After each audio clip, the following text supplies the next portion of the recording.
The earth gives in dazzling abundance. It fuels life, nourishes the body, and soothes the soul. Our diets have never been simple. A rich variety of natural resources brings flavor, joy, and meaning to life.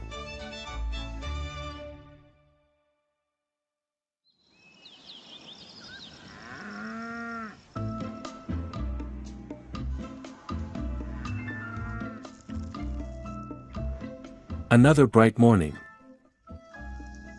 The dairy cows are ready for breakfast. This is Wang Xiaoxiao, a cow nutritionist. Her main job is planning balanced meals to fit each cow's needs. We've got 2 feed storage areas. One for concentrates, and one for roughage. Let me show you some of the concentrates first. This corn is our cow's main energy source. It's packed with starch. And soybean meal is a key protein ingredient. Protein content is a key measure of milk quality. To produce more and better milk, nutrition must be carefully managed. Corn, soybean meal, silage, and over 10 other ingredients work together to deliver energy, protein, and fiber. But there's one star ingredient we can't skip: alfalfa, the king of forages. Alfalfa is a great source of both energy and fiber. It boosts butterfat and milk protein levels, which improves both milk quality and yield.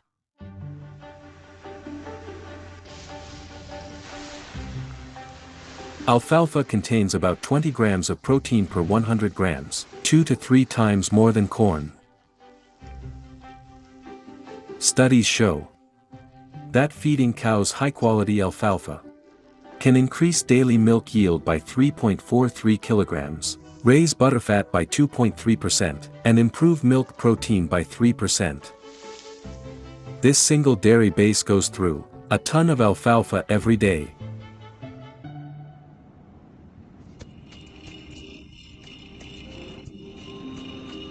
That steady supply comes from here, 700 kilometers away in Arhorchin, Inner Mongolia. This is China's largest cluster of alfalfa farmland, 680,000 mu, yielding 650,000 tons of forage yearly, and supplying nearly 1/6 of the national total. For years, domestic alfalfa yields and quality haven't fully met farm demand. So large quantities are still imported. Imported alfalfa cost 4,000 yuan per ton. To secure protein, expanding domestic production is vital. Zhang Haijun, a large-scale alfalfa grower, planted over 10,000 mu. It's just starting to bud. See those little flower heads? The budding stage is when flower buds become visible to the eye, and when alfalfa reaches peak protein and quality. It's the best time to harvest. But the window lasts just 1 week. Purple-flowered alfalfa must be harvested before it blooms. Once it flowers, protein content drops by about 0.25% each day. After blooming, the stems toughen, it turns into old grass, and cows don't want it. Look at this young stalk, snaps right off, nice and tender. Now this one, you can see how woody and fibrous it's become. It's harder to chew and doesn't digest as well. Catching the budding stage is easy, but finding 4 dry days, mid-rainy season is hard. Once it rains, the leaves fall, and protein is lost. We cut in 7 days and try to bale it all in 4 nights. Be smart about it, check thoroughly, and avoid any issues. Turn it over to check it. Whatever you fear, happens. The harvest crew were ready, then it poured. Let's check again around 7:30 tonight. Every day the harvest is delayed, the alfalfa matures more, and protein drops further. Finally, the weather clears. It's a race, harvest versus time.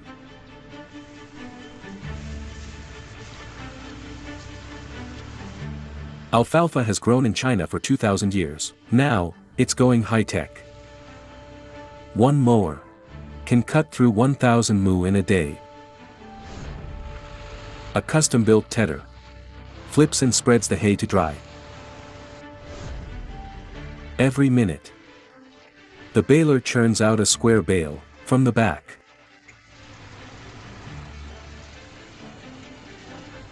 With advanced machines, harvest time has shrunk from 7 to 8 days to just 4 to 5. That means double the efficiency and much less nutrient loss.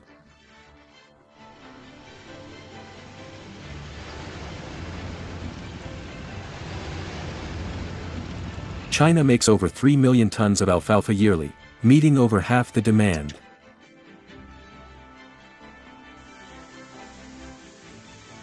Alfalfa is a perennial crop. It's harvested 3 to 4 times a year, once every 22 to 25 days. Each mu yields 1 ton, bringing in 2,000 yuan. That brings in 1.2 billion yuan a year for the region. Over the past 20 years, China's per capita dairy consumption grown from 7 to 42.4 kilograms. Behind this booming industry is the quiet strength of alfalfa.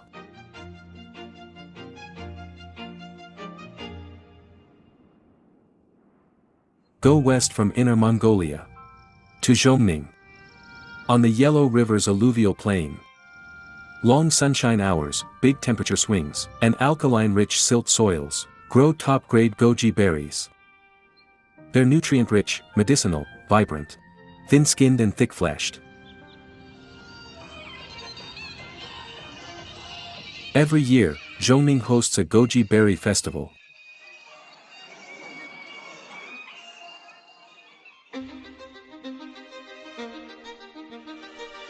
Small but versatile, goji berries are getting trendy.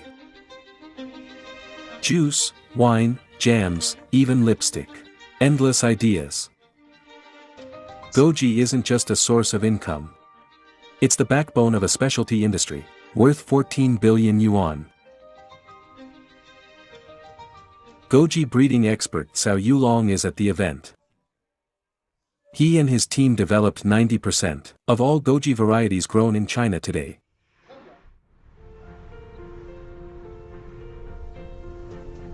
Their latest goal is to develop premium varieties with stronger market appeal.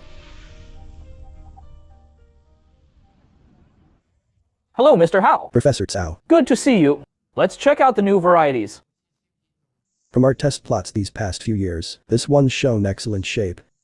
Right. We just picked these fresh berries today. Take a look. They're big and plump. Look at the shape. Great shape and color. Right. Nice firmness, too. Right. I brought some processed ones, Professor Cao. Let's check them out. How Wanliang works on turning goji into high-value products that fetch a better price. This is Ninongqi number 16 we just saw. The dried version is made from that exact variety. Exactly. I bet the price difference is big. Definitely. 4,000 to 5,000 yuan per kilogram. Impressive. This, just over 1,000. Right. These ordinary-looking goji berries sell for dozens of times more. Big and well-shaped. These fresh-lot gojis come from Hao's new premium varieties.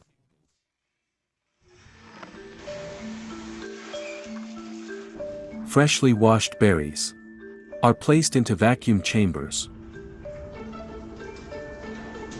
A low-temperature, oxygen-free vacuum environment uses advanced pulse-drying technology to complete the process in under 24 hours. The skin stays intact while the moisture is removed, preserving key nutrients like polysaccharides, betaine, carotenoids, and 18 essential amino acids. Only top-quality fruit makes the cut for perfect look and texture. First, they need to be larger. Second, firmer. Third, meatier. They should have that springy, dewy bite people love. Consumer demand is what drives breeding innovation.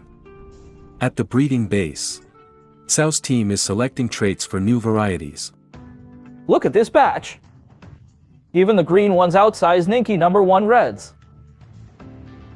To Xiao, the goji berries hold endless potential, like the key to a treasure chest. This is the largest goji germplasm bank in the world, home to more varieties than anywhere else. It houses over 2,600 samples and more than 50,000 plants. Red, yellow, black, white, brown. You'll find goji berries in every shade here. In 40 years, the team has developed 20 new varieties and officially certified 7.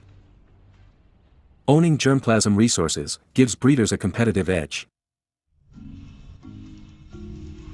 After decoding the goji genome, breeding time shrank from 3 to 5 years, down to just a few months. Custom breeding is now fully within reach. This variety grows large, full berries. These big fruit gojis are being field tested. Custom breeding is also the answer to another challenge. We want the big ones, no picking the small fruit.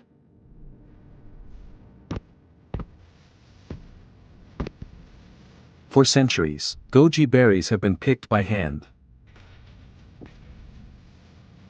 On a single branch, some are ripe, while others are blooming, so harvests are staggered. Every 7 days, if not picked, they rot, and that affects the next batch. 8.7 kilograms. Harvesting is paid by weight, about 4 yuan per kilogram. During peak season, up to 1,500 workers. Cost over 300,000 yuan a day. Long harvest cycles, labor shortages, and rising costs are serious issues for the industry. To solve this, Xiao's team is testing a new picking method. This variety ripens all at once, along each branch. The berries sit on the same level. A machine passes and they all drop. It saves a huge amount of labor. If successful, this would mark a turning point, replacing hand picking with grape-style cluster harvesting. These berries look good today. Nice size. We ship 100 to 150 kilograms daily. Small berries grow bigger. Local treats now sold fresh. These fresh goji berries go for around 200 yuan per kilogram. Within 48 hours of picking, they're shipped nationwide, delivering fresh flavor across China.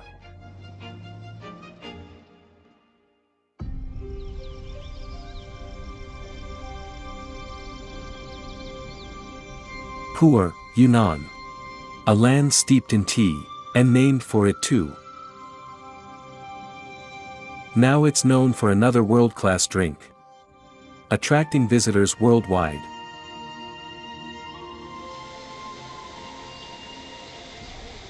Coffee's history in China is still young. We didn't start developing it as an industry until 1988. People like us are China's first generation of coffee growers. Liu Minghui runs a coffee estate in Pu'er. In the 1980s, he studied coffee processing in college. In 2012, he introduced 34 premium coffee varieties from overseas. My goal was simple: gather as many varieties as I could and build a national coffee germplasm bank.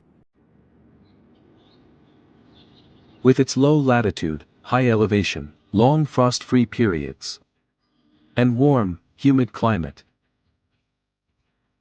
It happens to sit in the world's coffee-growing sweet spot. Yunnan produces more than 98% of all the coffee grown in China. Top varieties and the right environment shape a coffee's unique flavor. This one here is geisha, the king of coffee worldwide. Geisha is prized for its distinct taste, called the Hermes of coffee. The variety makes all the difference. A regular one might sell for just 30 yuan per kilogram to 35 yuan per kilogram. Geisha can go for 500 to 1000 yuan per kilogram, even as green beans. As the new planting season begins, geisha is being widely adopted across estates.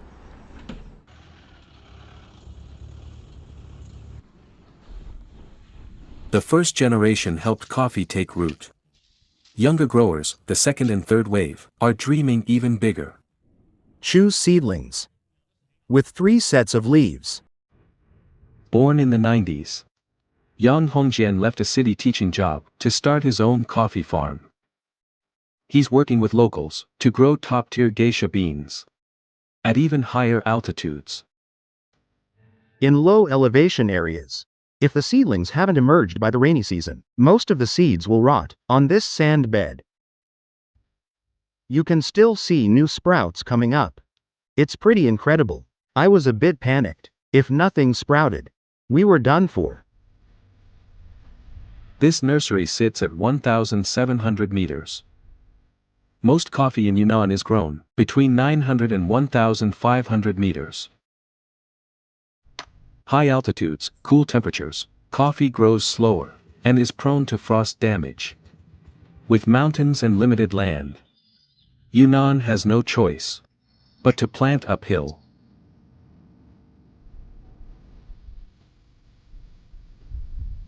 We spent over 3 years surveying land with locals to find plots that had never frosted, testing rows from 1,500 to 1,800 meters in 3 years. This year, we're planting at 2,000. We're moving carefully, step by step, no rushing into large-scale planting. This rugged, irregular slope may not look like much, but Young's team picked it with precision. There's an upside to planting on wind-facing slopes. Air keeps moving, so frost is less likely to form. That gives our coffee a better environment to thrive in, and we hope high-altitude geisha, grown on this karst terrain, will taste better than at lower elevations, giving us an edge in the market.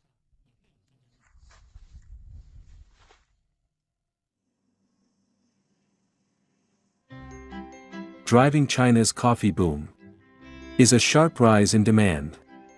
In 8 years, average consumption jumped from 6 cups a year to 16, with 300,000 tons consumed. Morning brews, afternoon tea, coffee, like traditional tea, has become part of daily life for many. Yunnan supplies beans to major names like Nestle, Starbucks, and Luckin. Martine, an American who's lived in Yunnan for 11 years, runs a thriving coffee shop and is working to put Chinese coffee on the global map. What makes me proud is seeing Manshemba on the menu of a big US roastery. That village produces amazing coffee year after year. It sold out almost immediately.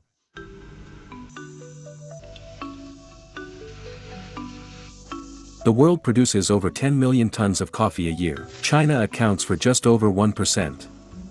For many global drinkers, Chinese coffee is still a mystery.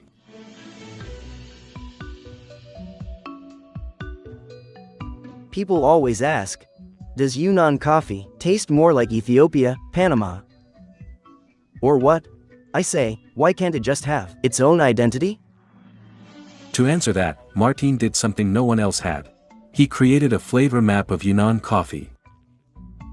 First cupping for the 2023 Yunnan coffee flavor map begins.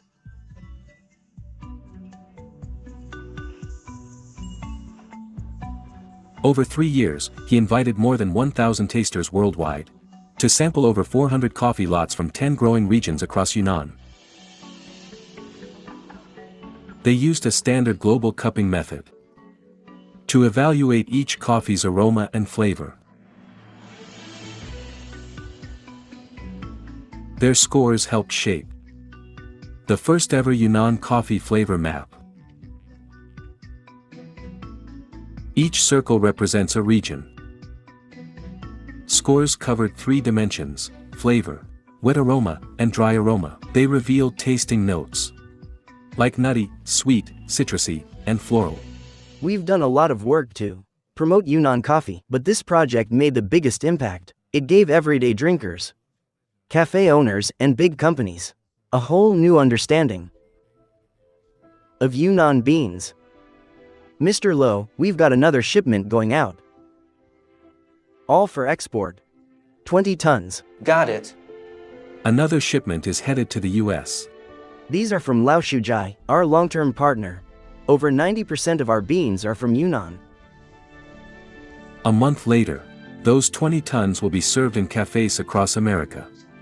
I can't wait for folks back home to taste premium Yunnan coffee. In 2024, Yunnan coffee was exported to 29 countries and regions. Chinese coffee is steadily earning global recognition. Yunnan has around 1.2 million mu of coffee plantations, supporting 1 million farmers and producing 150,000 tons a year. Small beans, big flavor. Yunnan coffee is making its mark.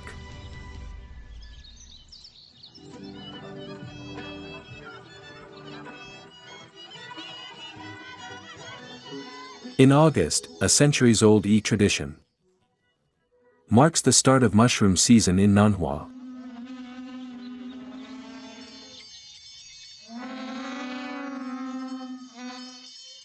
The first matsutake is picked, tied with a red thread, and offered in hopes of gentle weather and a rich harvest.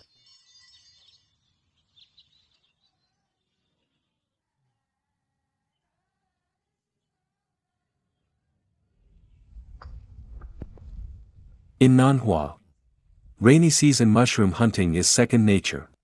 Forests fed them for generations, a mountain-born way of life. Yunnan is famed as the wild mushroom kingdom. Its highland climate and terrain foster rich biodiversity, especially in edible fungi.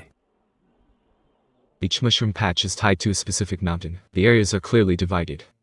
So when we go looking for matsutake, we know where to search on the mountain.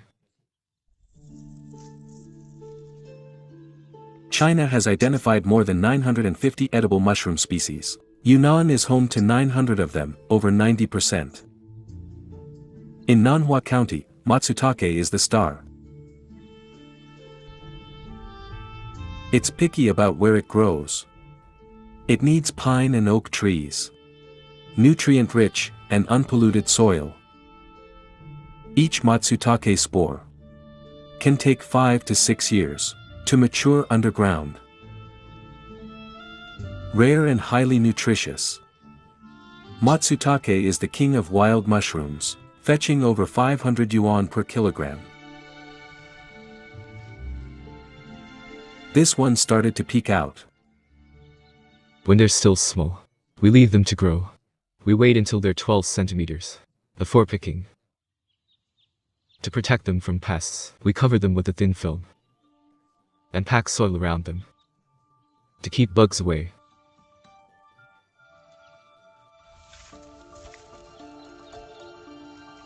Lo Ganhua's family manages 2,000 mu of forest to preserve the environment. Locals here have developed a method. In the past, anyone could pick at harvest. Everything big or small was collected. Over-harvesting and fighting for territory hurt both yield and quality. A few wire fences and red strings. In communities, these are respected like village laws. This fence marks our family's area. We only pick from our own patch. never from someone else's. Leasing forest land comes with responsibility. Only by protecting the ecosystem can nature continue to provide. A village earns 1.2 million yuan annually from leasing. In some groups, residents get 1,500 to 2,000 yuan each. Some of it also goes toward village improvements, like housing upgrades and wastewater treatment. We cover nearly every major mushroom variety you'll find in Yunnan markets. Thanks to closed forest practices, mushrooms are thriving, and the country's largest wild mushroom market is in full swing. 765 grams. As dietary preferences diversify, mushrooms, rich in plant protein and nutrients, are winning over more consumers. Raise those hands. Let's go.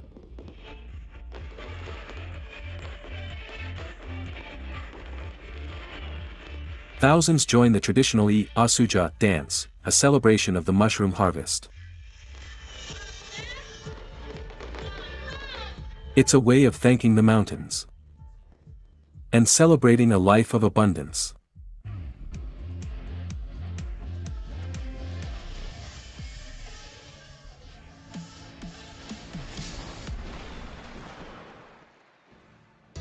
Just as flowers decorate the land, humans use them to express love. Qixi, China's traditional Valentine's Day. Yunnan is one of the world's top 3 flower-producing regions. 7 out of every 10 fresh-cut flowers in China come from Yunnan. Yunnan yields 20 billion stems yearly, powered by a fast, integrated market system. Trimming, packaging, auction, and delivery. The whole chain runs seamlessly. How's the trade looking? This is Qinfei's busiest time of year.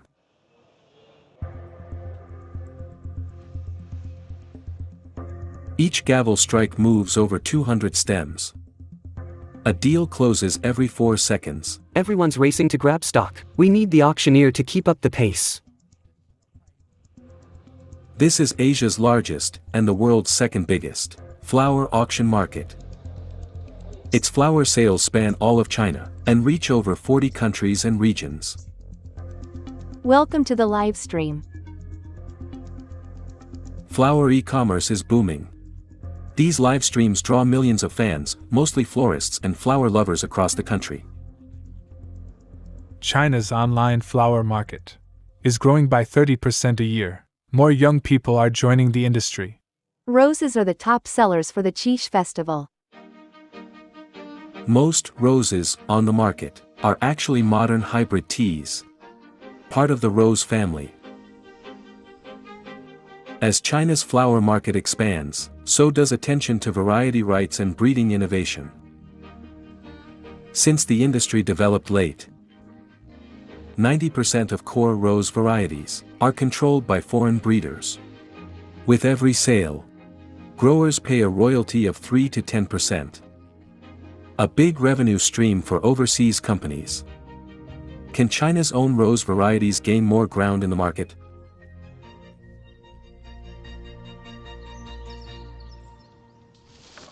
Looks like we won't find much up top. Let's head down into the ravine. Each year, rose breeding expert Li Shubin leads his students into the mountains in search of wild roses. Record the altitude, longitude, and latitude.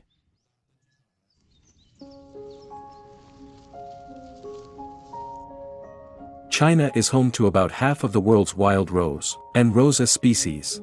Li's goal is to build a domestic rose gene bank using elite traits to develop stronger varieties. This one is Rosa longicuspis. Li's team is collecting over 1,000 samples from across regions to extract disease-resistant genes for rose breeding. They've traveled across Yunnan, Sichuan, and Guizhou, covering half the country.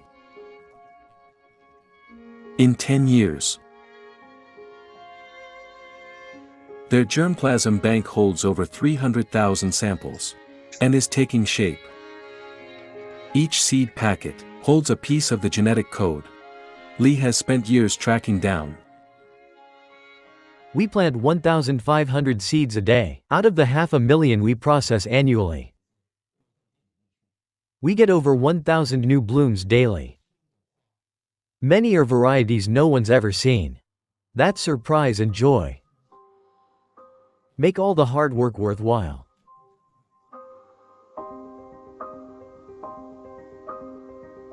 Each pot holds one seedling.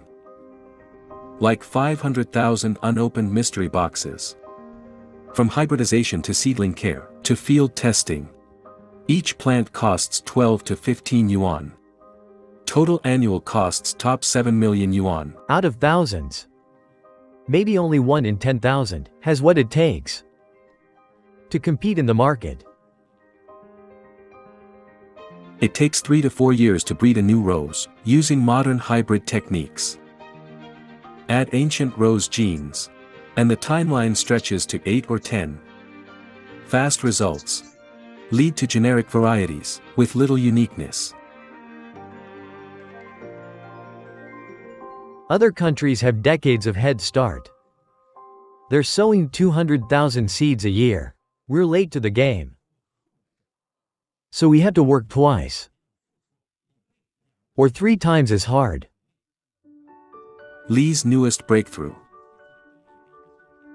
is a variety called Guns and Roses. It grows over 2 meters tall, and stands out clearly in the field. Big blooms, bold color. It was bred by crossing a 19th century European heirloom with a Chinese rose. It's still rare in shops. Lee plans to launch it this Qixi. We joke that one day you won't need a bouquet for Valentine's. Just one of these, and you're good. Lee hopes Chinese roses will earn their place in the global seed industry and build a world-class breeding brand.